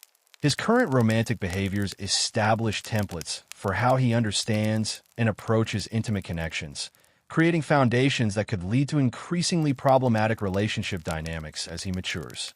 The absence of healthy romantic modeling or effective intervention suggests that these patterns will likely intensify rather than improve over time. The broader social commentary embedded in Cartman's romantic storylines reflects contemporary concerns about consent, harassment, and the normalization of possessive behaviors in romantic contexts. Through his exaggerated romantic pursuits, the show explores themes about toxic masculinity, entitlement culture, and the ways that popular media can romanticize stalking and persistence in romantic contexts, highlighting how these cultural messages can be internalized and acted upon by individuals who lack appropriate moral constraints or social awareness. Eric Cartman's evolution throughout South Park's extensive run represents one of television's most complex and disturbing character development arcs, transforming from a simple antagonist into a multifaceted psychological study that reveals new depths of manipulation, intelligence, and moral corruption with each passing season. This development has occurred not through traditional redemption or growth, but through an escalating sophistication in his methods of achieving control and satisfying his desires, creating a character whose fundamental nature remains unchanged while his capabilities become increasingly dangerous. The early seasons of South Park presented Cartman as a relatively straightforward bully whose primary characteristics included gluttony, selfishness, and crude attempts at manipulation that were easily recognized and often thwarted by other characters.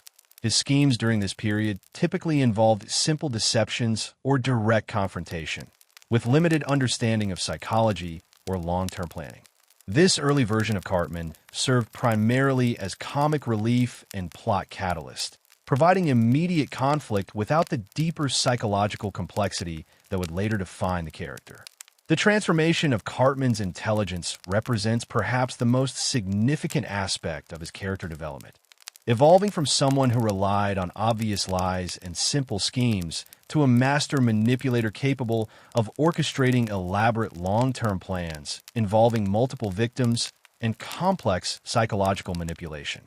This intellectual growth has made him far more dangerous while maintaining his fundamental lack of empathy and moral restraint. His increasing sophistication suggests either rapid learning from previous failures or the gradual revelation of capabilities that were always present but previously unexpressed. The deepening of Cartman's psychological understanding has enabled him to exploit human nature with increasing precision, moving beyond simple bullying to complex emotional manipulation that targets his victims' deepest insecurities and desires. His ability to identify psychological vulnerabilities and construct scenarios that exploit these weaknesses demonstrates both intelligence and complete moral bankruptcy. This evolution has transformed him from a simple antagonist into a genuine threat whose victims often don't realize they're being manipulated until significant damage has already occurred. Cartman's relationship with technology has evolved alongside broader social changes, showing his ability to adapt traditional manipulation techniques to contemporary communication platforms and social media environments. His use of digital tools for stalking, harassment, and deception demonstrates how technological advancement can amplify existing problematic behaviors rather than creating entirely new forms of misconduct. This technological adaptation suggests that his core personality traits remain consistent while his methods become more sophisticated and potentially more harmful. The expansion of Cartman's ideological sophistication has enabled him to weaponize political and social movements for his personal benefit, demonstrating his understanding of how contemporary discourse can be exploited by individuals with ulterior motives. His ability to adopt and pervert various ideological frameworks shows both intellectual flexibility and complete cynicism about the sincere beliefs that motivate others. This ideological opportunism has made him particularly dangerous in episodes dealing with contemporary social and political issues. The development of Cartman's business acumen reflects his growing understanding of economic systems and market psychology, evolving from simple lemonade stand operations to complex schemes involving multiple revenue streams, sophisticated marketing, and elaborate deception campaigns. His entrepreneurial evolution demonstrates both creativity and complete disregard for ethical business practices, creating ventures that are simultaneously innovative and fundamentally exploitative. This business development has provided new avenues for his manipulative behaviors while highlighting broader issues in contemporary capitalism. Cartman's evolving relationship with authority has become increasingly sophisticated, moving beyond simple rebellion to strategic manipulation of institutional power structures for personal benefit. His understanding of how legitimate authority functions and how it can be corrupted from within has enabled him to achieve his goals through apparently legitimate channels while maintaining plausible deniability about his true motives. This institutional manipulation represents a more mature and potentially more dangerous form of his authoritarian tendencies. The psychological consistency underlying Cartman's development reveals that his core personality traits have remained remarkably stable despite the increasing sophistication of his methods and schemes. His fundamental narcissism, lack of empathy, and need for control have persisted throughout his evolution, suggesting that his development represents not genuine growth, but rather the refinement of existing capabilities and tendencies. This consistency indicates that his character development follows patterns of expertise acquisition rather than moral or emotional maturation. The increasing complexity of Cartman's schemes has required him to develop better planning abilities and risk assessment skills, though these improvements serve only to make his problematic behaviors more effective rather than directing them toward positive ends. His ability to anticipate obstacles, prepare contingency plans, and adapt to changing circumstances demonstrates intellectual growth that could be admirable if applied to legitimate purposes.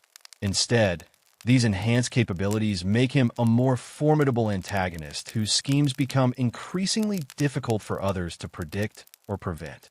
Cartman's social development has involved learning to better mask his true nature and present more appealing facades to potential victims and allies, though his fundamental contempt for others remains unchanged.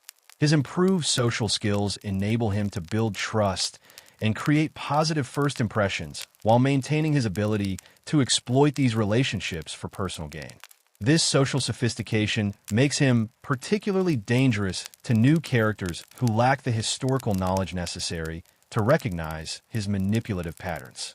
The cultural awareness that Cartman has developed throughout the series has enabled him to exploit contemporary social movements, technological trends, and political developments with increasing effectiveness. His ability to quickly understand and manipulate new cultural phenomena demonstrates both intelligence and complete cynicism about the genuine concerns that motivate social change.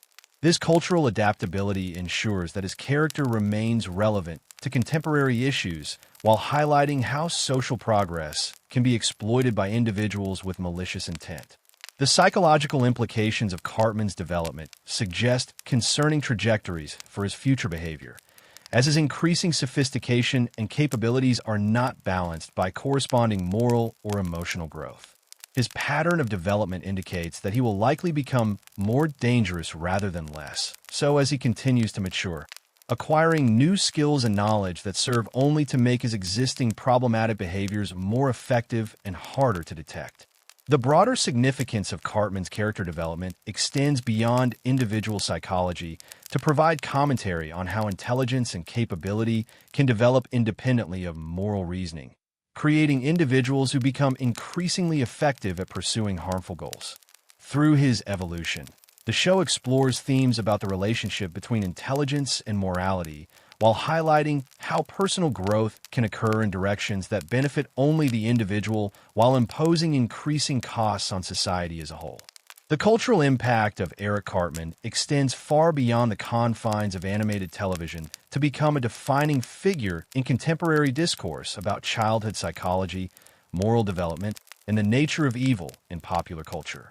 His influence has permeated internet culture, academic discussions, and social commentary in ways that demonstrate the power of fictional characters to shape real-world understanding of complex psychological and social phenomena.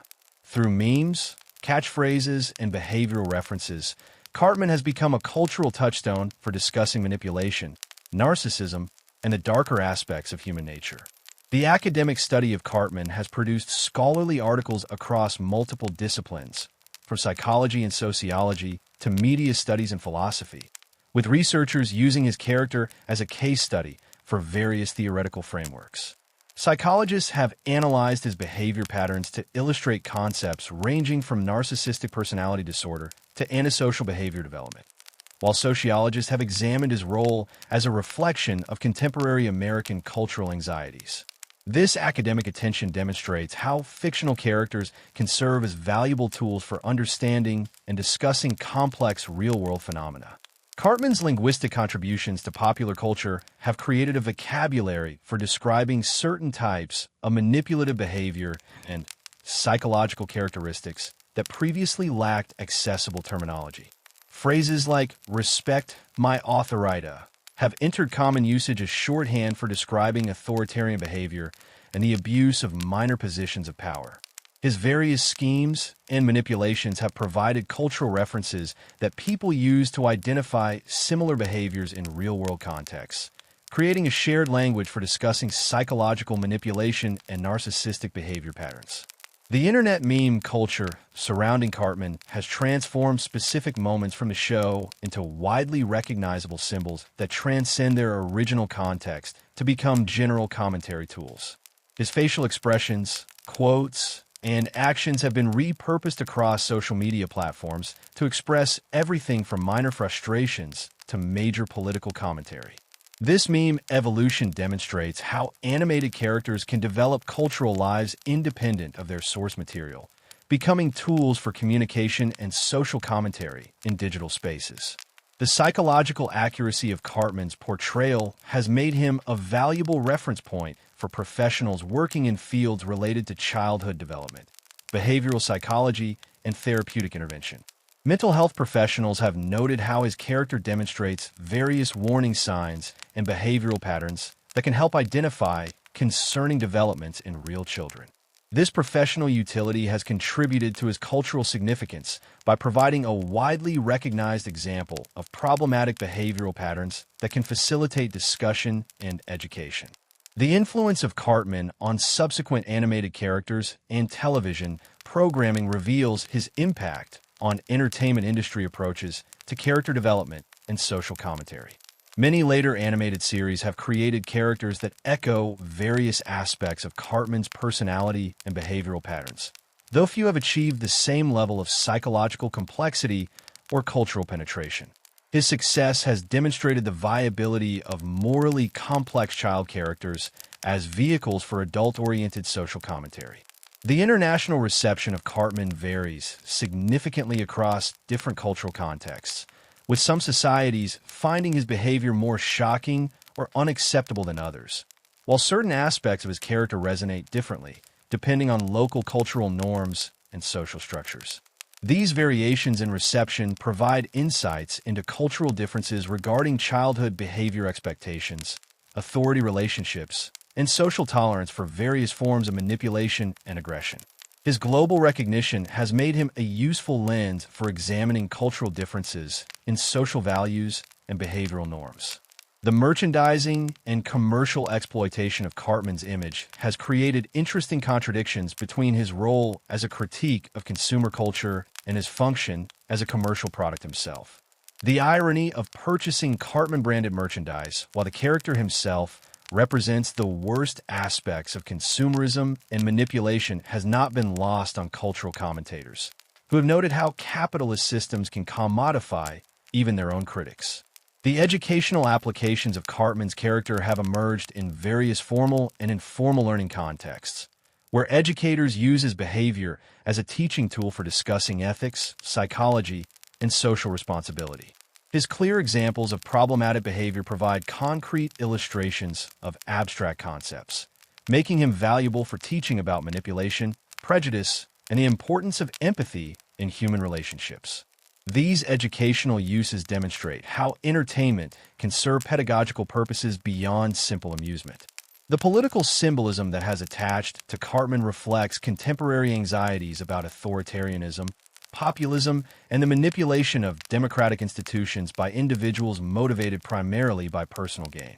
Various political commentators have drawn parallels between his behavior and that of real-world political figures, using his character as a framework for understanding and critiquing contemporary political phenomena. This political relevance has kept him current in cultural discussions about governance, leadership, and civic responsibility. The therapeutic applications of Cartman references have emerged in various counseling and treatment contexts, where mental health professionals use his character as a way to help clients identify and discuss problematic behavior patterns in themselves or others. His widely recognized characteristics provide a non-threatening way to approach sensitive topics about manipulation, control, and interpersonal dysfunction. This therapeutic utility demonstrates how popular culture can serve mental health purposes when applied thoughtfully by trained professionals. The generational impact of Cartman reveals how different age cohorts relate to his character based on their developmental stage during exposure to the show. Adults who encountered him as children often have different perspectives on his behavior than those who first met him as adults, with these differences reflecting how developmental timing can influence character interpretation and cultural meaning-making. These generational variations provide insights into how fictional characters interact with personal development and cultural understanding. The feminist and social justice critiques of Cartman have examined how his character both reinforces and challenges various problematic social attitudes, with scholars debating whether his portrayal serves to normalize harmful behaviors or to critique them through exaggeration and consequences. These academic discussions highlight the complexity of using problematic characters for social commentary, while raising important questions about representation, influence, and responsibility in entertainment media. The long-term cultural legacy of Cartman continues to evolve as new generations encounter his character, and as contemporary social issues provide new context for interpreting his behavior. His enduring relevance suggests that the psychological and social phenomena he represents remain persistent concerns in human society, making him likely to continue serving as a cultural reference point for discussing manipulation, narcissism, and moral development for years to come. This lasting significance demonstrates the power of well-crafted fictional characters to capture and illuminate enduring aspects of human nature and social dynamics. The philosophical implications of Eric Cartman's existence in popular culture raise profound questions about the nature of evil, the origins of moral corruption, and the relationship between individual psychology and societal responsibility. His character serves as a modern incarnation of age-old philosophical debates about whether humans are fundamentally good or evil, whether moral behavior is learned or innate, and how societies should respond to individuals who consistently choose harmful actions despite having the capacity to understand their impact on others.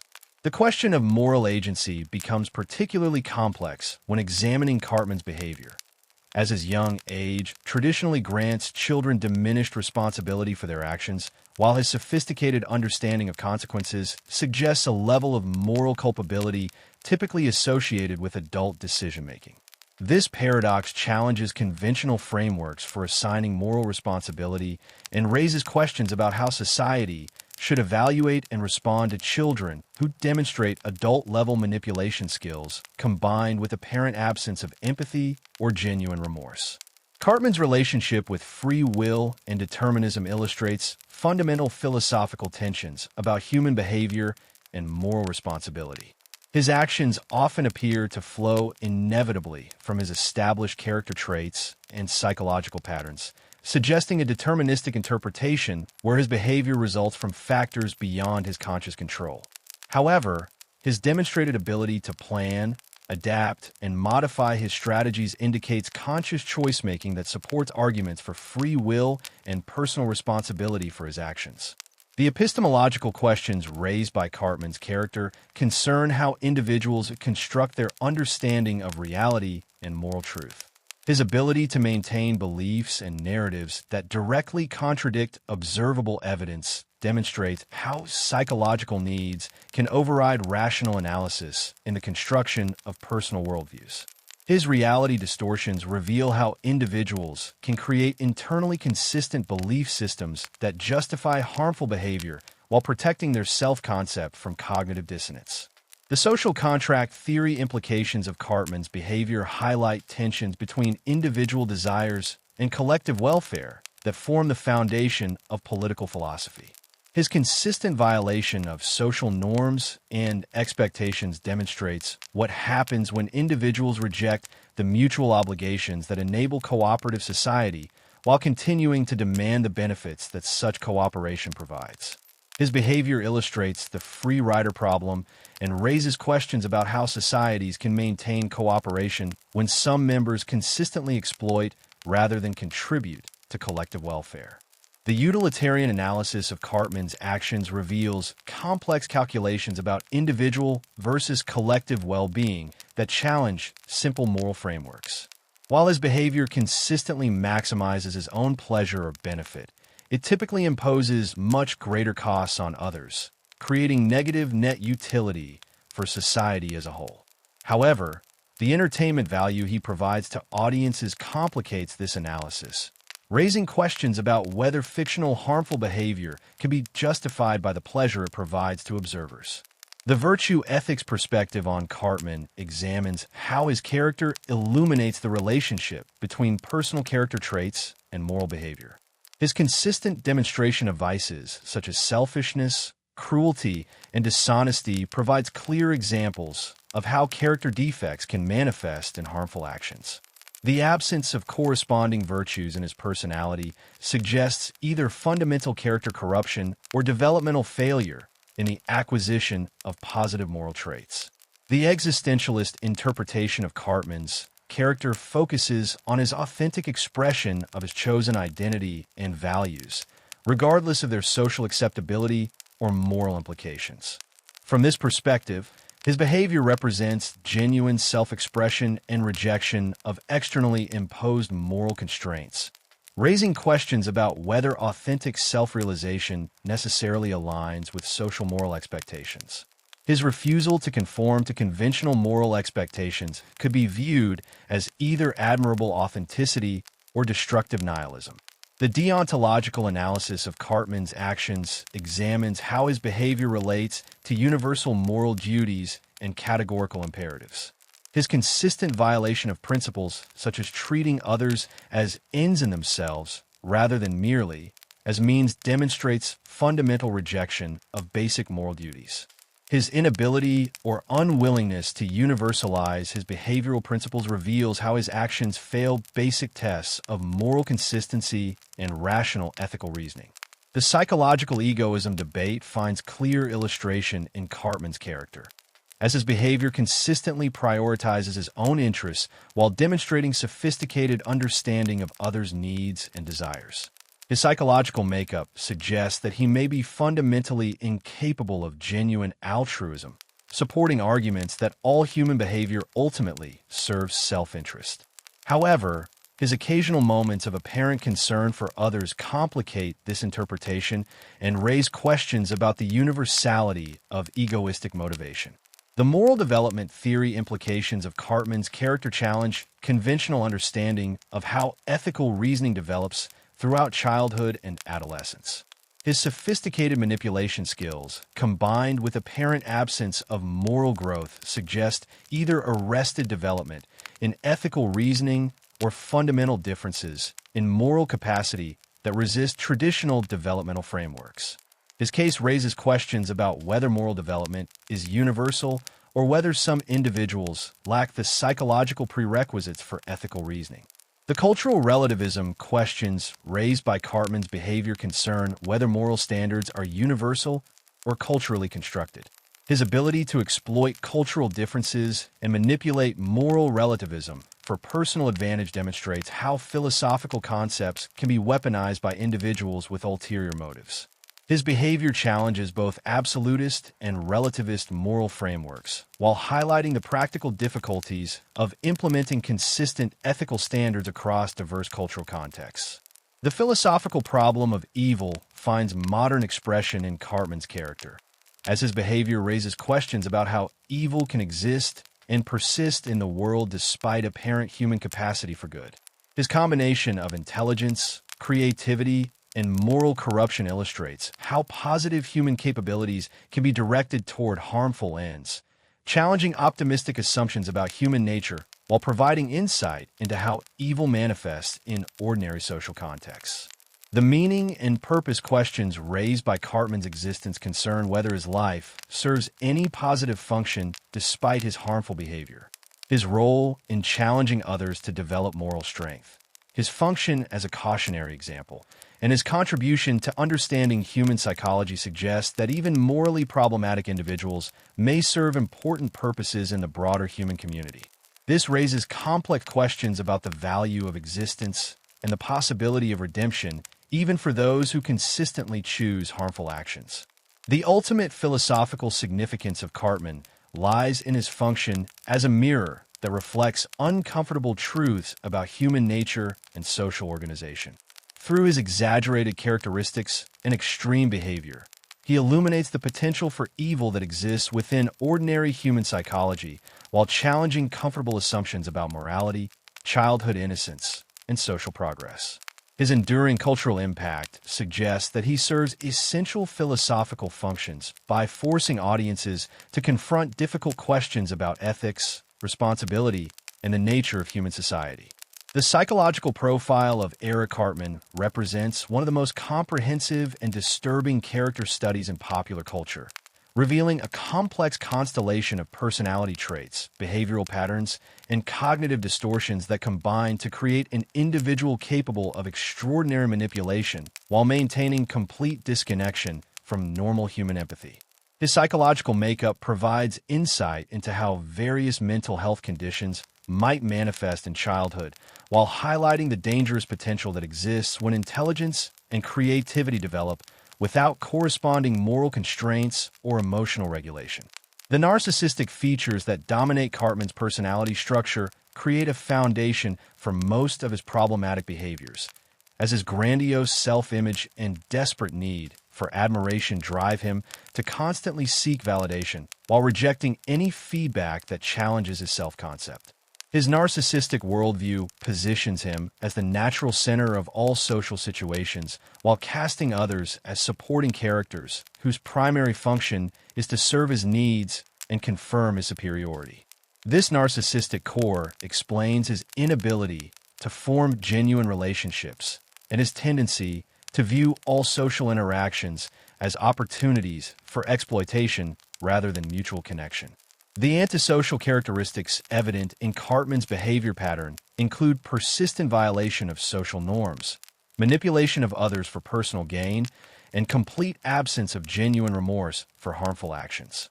His ability to appear charming and engaging when it serves his purposes while maintaining underlying contempt for others demonstrates the superficial social skills that often characterize antisocial personality patterns. His lack of genuine emotional attachment to others enables him to exploit relationships without experiencing the guilt or anxiety that would typically constrain such behavior. The cognitive distortions that shape Cartman's thinking patterns reveal sophisticated psychological defense mechanisms that protect his self-image while enabling continued harmful behavior. His tendency toward externalization allows him to blame others for negative consequences while taking credit for any positive outcomes, maintaining his grandiose self-concept despite repeated evidence of his problematic behavior. His selective attention and memory enable him to focus on information that supports his preferred narratives while ignoring contradictory evidence. The emotional regulation deficits evident in Cartman's responses to frustration and disappointment demonstrate his inability to manage strong feelings in socially appropriate ways. His tendency toward explosive anger when his desires are thwarted reveals poor impulse control and limited coping strategies for dealing with negative emotions. His emotional responses often seem disproportionate to triggering events, suggesting either genuine emotional dysregulation or strategic use of emotional displays to manipulate others. The attachment patterns observable in Cartman's relationships suggest significant early disruption in his capacity for healthy emotional bonding with others.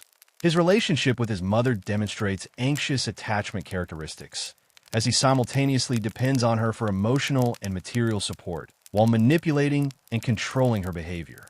His inability to form secure attachments with peers reflects either constitutional limitations in his capacity for emotional connection or learned patterns of relating that prioritize control over intimacy. The moral reasoning deficits that characterize Cartman's ethical decision-making reveal arrested development in his capacity for genuine moral thinking. His approach to ethical dilemmas consistently prioritizes his immediate desires over broader considerations of fairness, harm to others, or social responsibility. His ability to articulate moral principles when they serve his purposes while completely ignoring them when they conflict with his desires suggests strategic rather than genuine moral reasoning. The executive functioning strengths evident in Cartman's planning and organizational abilities demonstrate that his problematic behavior results from motivational rather than cognitive deficits. His capacity for long-term planning, complex scheme development, and adaptive problem-solving shows that he possesses the cognitive tools necessary for successful life functioning. This combination of intact executive abilities with profound moral deficits makes him particularly dangerous, as he can pursue harmful goals with sophisticated methods. The social cognitive abilities that Cartman demonstrates in reading others' emotions, predicting their behavior, and identifying their vulnerabilities suggest intact or even superior theory of mind capabilities. His understanding of how others think and feel enables him to craft manipulation strategies that exploit their psychological weaknesses while appearing to address their needs. This social intelligence, combined with his lack of empathy, creates a particularly dangerous combination that allows him to harm others while maintaining their trust and cooperation. The creativity and intelligence evident in Cartman's various schemes and projects demonstrate cognitive capabilities that can be directed toward positive achievements if properly channeled. His ability to generate novel solutions to complex problems, adapt to changing circumstances, and learn from experience shows intellectual potential that transcends his problematic behavior patterns. This intelligence makes his moral failures more concerning, as they represent choices rather than limitations. The psychological development trajectory observable in Cartman's evolution throughout the series suggests that his problematic patterns are becoming more entrenched rather than improving with age and experience. His increasing sophistication in manipulation techniques, combined with stable core personality features, indicates that intervention would require fundamental changes in his psychological structure rather than simple behavioral modification. This developmental pattern raises concerning questions about his long-term prognosis and potential for positive change. The trauma and environmental factors that may have contributed to Cartman's psychological development remain largely unexplored. Those family dynamics and social experiences provide some insight into potential contributing factors. His mother's extreme permissiveness and apparent inability to set appropriate boundaries may have contributed to his sense of entitlement and lack of respect for others' autonomy. The absence of consistent male authority figures and positive role models may have limited his exposure to healthy relationship patterns and moral guidance. The defensive mechanisms that Cartman employs to protect his psychological equilibrium include projection, rationalization, and denial that enable him to maintain his self-concept while engaging in objectively harmful behavior. His ability to construct elaborate justifications for his actions demonstrates sophisticated psychological self-protection that operates largely outside conscious awareness. These defensive patterns make him resistant to feedback and unlikely to benefit from traditional therapeutic interventions without significant motivation for change. The clinical implications of Cartman's psychological profile suggest that effective intervention would require addressing multiple domains of functioning simultaneously, including emotional regulation, moral reasoning, empathy development, and behavioral modification. The entrenched nature of his patterns and his resistance to feedback would make treatment particularly challenging, requiring specialized approaches designed for individuals with similar personality structures. His case highlights the importance of early intervention and prevention in addressing serious behavioral problems before they become fixed personality patterns.